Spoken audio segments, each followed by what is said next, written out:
MPSC drugs paper फुटी प्रकरणी आता 6 जणांना अटक करण्यात आलेली आहे। त्यामध्ये 3 जण एमपीएससी चे कर्मचारी आहेत। आपल्यावर अधिक बोलण्यासाठी रोहित दादा पवार आहेत। दादा, काय नक्की पाहता? म्हणजे अर्थात आतापर्यंत जर आपण बघितलं तर इतर 3 जण होतं, प्रेम प्रकरणातून हा सगळा झाला, एकाला पेपर दिलं, परंतु आता कर्मचारी देखील सहभागी आहेत एमपीएससीचे। ते काय झालंय की 1997 मध्ये पहिल्यांदा एमपीएससीचा पेपर फुटला होता। कर्णिक नावाचे व्यक्ती तिथं अध्यक्ष म्हणून होते, त्यांना जेलमध्ये टाकण्यात आलं होतं। त्यानंतर 30 वर्षांनी पहिल्यांदा एमपीएससीचा पेपर हा फुटला। एमपीएससीवर मुलांचा खूप विश्वास आहे, त्यामुळे तो मुद्दा आम्ही मनापासून घेतला होता, त्याचा पाठपुरावा केला होता, आम्ही सगळे पुरावे दिले होते। सगळे पुरावे दिल्यानंतर मग अनेक लोकांनी असंही सांगितलं नोटंकी चालू आहे, काय नाही झालं, पेपर नाही फुटला। आयोगाच्या अध्यक्षांनी सुद्धा तिथं स्टेटमेंट दिलं होतं। आता कालच रात्री त्यांनी एक स्टेटमेंट दिलं की एका विद्यार्थ्यांना तो पेपर घ्या, तसं साफ चुकीचं आहे। बऱ्याच विद्यार्थ्यांना गेलेला आहे, अनेक एजंट याच्यामध्ये काम करत होते। एका पेपरची किंमत 40-40 लाखापर्यंत तिथे गेली होती।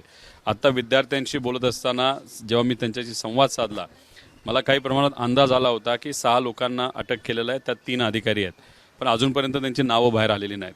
त्यामुळे आता विद्यार्थ्यांचं असं मत आहे की एमपीएससीतून फक्त एफडीएचा पेपर केला जात नाही, त्यात बरेच परीक्षा त्यातून घेतल्या जातात वेगळ्या विभागाच्या।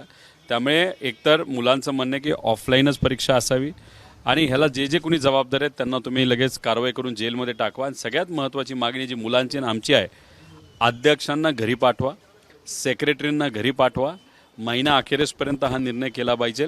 आणि काही झालं तरी एक स्वच्छ प्रतिमेचा अधिकारी अध्यक्ष म्हणून एमपीएससीला पुढच्या काही दिवसात द्या, नाहीतर 1 तारखेला एमपीएससीच्या कार्यालयावर आम्ही तिथं जाणार आहोत जाब विचारण्यासाठी।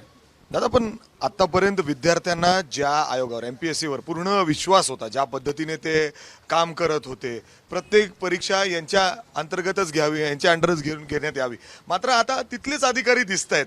म्हणजे हा खूप गंभीर आरोप आहे, थेट अटक झाली आहे तिघांना यामध्ये। नाही, ह्याच्यामध्ये आपण जर बघितलं वरपर्यंत अधिकारी याच्यामध्ये असतील असं वाटतंय, कारण का एफडीएचा इन्स्पेक्टरचा पेपर फुटला असला तरी अजून एक एक्साईज डिपार्टमेंटचा एक अंतर्गत परीक्षा जी असते त्याचं मार्किंग पॅटर्नसुद्धा फुटलेलं आपल्या सगळ्यांना माहिती आहे। त्यामुळे एमपीएससीच्या ह्या सगळ्या गोष्टी कधीपासून सुरू झाल्या, तर नवीन अध्यक्ष आल्यापासून। आता नवीन अध्यक्ष एका मोठ्या नेत्याचा मित्र आहे, त्याला तिथं बसवलं, पण आरटीओ कमिशनर असताना त्यांच्यावर अनेक ॲलिगेशन झालेले आहेत। मग अशा व्यक्तीला तुम्ही तिथं बसवत असाल तर आमचा याला साफ विरोध आहे। त्यांना तिथून हटवा आणि नवीन चांगला पारदर्शक आणि चांगल्या प्रतिमेचा अध्यक्ष तिथं आणा आणि सचिवला पण हटवा। तर म्हणजे तुम्ही आता आंदोलनाचा देखील इशारा दिलेला आहे, जर हे सगळं पावलं उचलली गेली नाही तर 1 तारखेला आम्ही जाऊन काय परिस्थिती तिथं समजून घेणार आहोत। पण महिना अखेरीस एकतर मी मुख्यमंत्री साहेबांना विनंती करतो की आपण याच्यावर संध्याकाळपर्यंत स्पष्टीकरण द्यावं आणि हे अधिकारी तिथं नकोत अशी विद्यार्थ्यांची मागणी, त्या बाबतीत तुम्ही काय करणार आहात। 1 तारखेला एमपीएससीला आम्ही जात आहोत। आता मी एकटा जाईल, 10 जण येतील का 1000 लोक माझ्यावर येतील हे मला तरी सांगता येणार नाही, पण तिथं जाऊन बरेच इतर प्रश्न आहेत।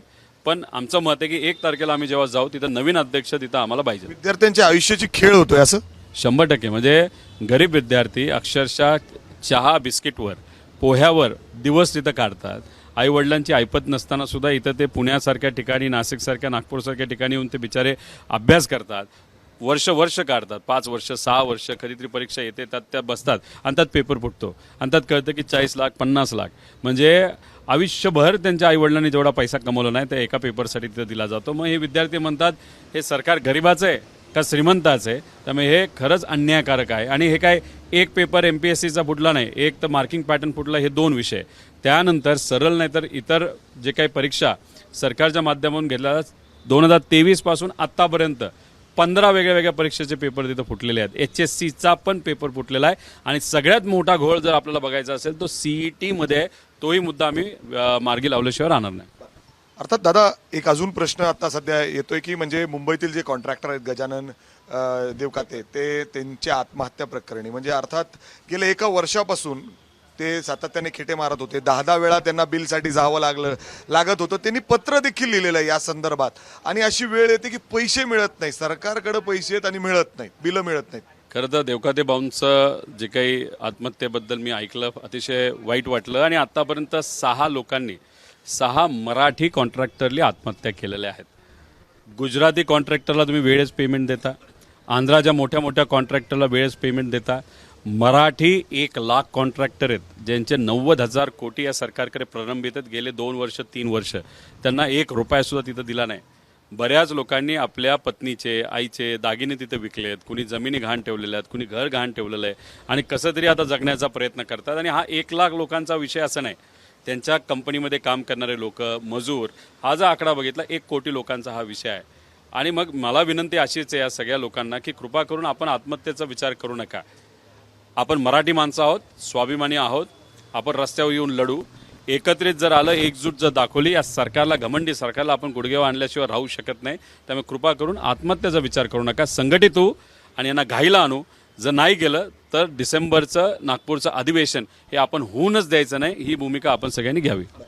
दादा, अजून एक महत्वाचा निर्णय आता आलाय जो म्हणजे सरकारने घेतलाय. पालकमंत्र्यांचे पंख कुठेतरी छाटण्यात आले. आतापर्यंत जर आपण बघितलं तर डीपीडीसीच्या बैठका व्हायच्या, जिल्ह्याला जो निधी यायचा विकासासाठी तो पूर्णपणे अधिकार पालकमंत्र्याचा असायचा, तो कुठं द्यायचा, कसं द्यायचा. मात्र आता 70% जो निधी आहे तो तिथला आमदार ठरवेल, त्या आमदाराला दिला जातील आणि फक्त 30%चं पॉवर म्हणजे अर्थात निर्णय घेण्याचं अधिकार पालकमंत्र्यांना राहिलेला आहे. कसं बघता या निर्णयाकडे? आता हा निर्णय जो घेतला याचा खरं तर आपण अभ्यास केला पाहिजे. पण 70% आमदारांना तुम्ही अधिकार देत असाल तर काही प्रमाणात योग्यच आहे, असं चुकीचं असं मी म्हणणार नाही. पण 70% आमदार हे सत्ताधारी का सर्व आमदार हे सुद्धा स्पष्टपणे तिथं सांगितलं पाहिजे. नाही तिथं सुद्धा तुम्ही बघाल तर फक्त सत्ताधारीला तुम्ही वेटेज देणार असाल तर कुठंतरी या बाकी विरोधातल्या आमदारांवर अन्याय होईल, तिथं असलेल्या लोकांवर अन्याय होईल. त्यामुळे हे समजून घेतलं पाहिजे, मेकॅनिझम काय हे सुद्धा जाणून घेतलं पाहिजे. काय या महाराष्ट्रामध्ये बरेचसे पालकमंत्री आपल्या डीपीडीसी फंडच्या माध्यमातून भ्रष्टाचार करत होते. 10%चा आकडा गेला होता, काही काही ठिकाणी 15%. म्हणजे सोलापूरमध्ये जाऊन लोकांना विचारा, ते म्हणतात 15 ते 20% दिल्याशिवाय कामच होत नव्हतं. त्यामुळे एका अर्थाने हा निर्णय चांगला आहे. कुणाला द्यायचे ते 15%? नाही, पालकमंत्री यांना दिल्याशिवाय कुठंच काही काम होत नव्हतं अशी तिथल्या लोकांची चर्चा आहे. तुम्ही जाऊन तिथं विचारा. त्यामुळे एवढ्या लेवलचा भ्रष्टाचार तिथं होत होता. पण अधिक आता आमदारांना तुम्ही विश्वासात घेणार असाल तर ते मेकॅनिझम काय हे आता जरा समजून घ्यावं लागेल. आणि ते जर योग्य पद्धतीने सर्व पक्षाच्या आमदारांना विश्वासात घेऊन तिथे असं लोकांना न्याय देण्यासाठी हा निर्णय घेतला असेल तर कदाचित आपण त्या गोष्टी स्वागत करू शकू. पण पालकमंत्री कुठेतरी नाराज दिसत आहेत, कारण पालकमंत्र्यांकडे पूर्ण ताकद असायची, जिल्ह्याचा विकास कशा पद्धतीने, कुठं निधी कसा वापरायचा, कुठल्या आमदाराला द्यायचं. मात्र त्यांच्यावर हे ते पालकमंत्री जे आता नुकतेच झाले ते सुद्धा नाराज झालेत.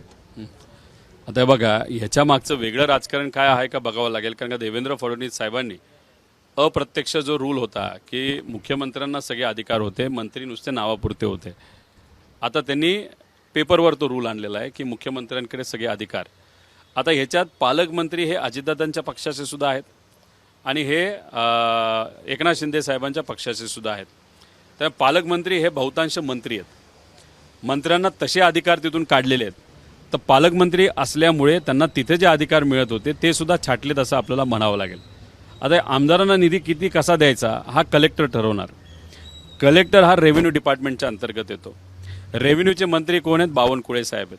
बावनकुळे कुठल्या पक्षाचे आहेत? तर भाजपच्या पक्षातले आहेत. मग कदाचित भाजपचा हाही खेळ असू शकतो की हे जे अजितदादा आणि एकनाथ शिंदे साहेबांच्या पक्षाचे जे पालकमंत्री, जे मंत्रीसुद्धा आहेत, त्यांना इथं जो अधिकार मिळत होता नाही तर तिथून निधी जो मिळत होता तो कापावा आणि मग भाजपच्या हातात सगळ्या गोष्टी याव्यात. त्यामुळे कुबड्या जे अमित शाह साहेब बोलले होते, आता आम्हाला कुबड्याची जरूरत नाही. 2029ला SIR मधून कुबड्या काढण्याचा प्रयत्न सुरू आहे.